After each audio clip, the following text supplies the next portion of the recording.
When we learn of the great men and women of the Bible, Noah, Abraham, Moses, Elijah, Elisha, Deborah, they did some incredible things, but they are not great in themselves.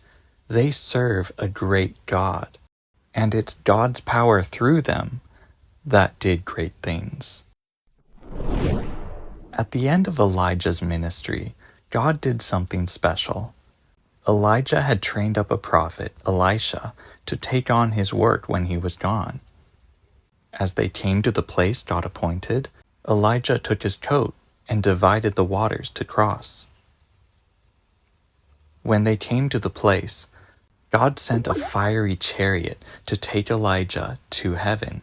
But before he left, he gave his coat to Elisha as a sign that God's blessing would pass from him to Elisha. Elisha did many things to help the people of Israel. There was a widow whose 2 children would become slaves if she could not pay her debt.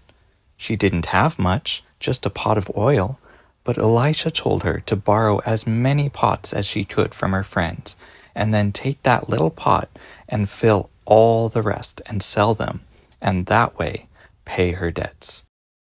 At another time, there was a couple who became friends with Elisha and even gave him a place to stay. One day their son died and they called on him for help. Elisha came immediately and prayed continually for the child until God revived him. During a famine, some people had made some stew, but someone accidentally added a poisonous ingredient, and now no one could eat it. But Elisha took some flour. He just added it to the pot, and it was good again.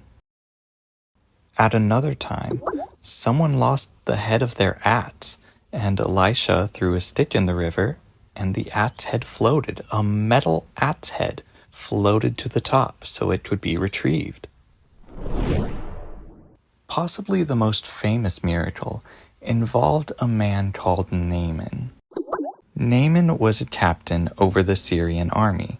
He was described as an honorable and mighty man, but he had leprosy, a skin disease. In one battle with Israel, he had taken a young woman captive, and she became the servant to his wife. When she heard about Naaman's leprosy, she told him about the prophet Elisha. Naaman was willing to try anything, and he brought plenty of his riches. But when he came to Elisha's door, he would not even come out to meet him. He simply told him to wash in the Jordan River 7 times.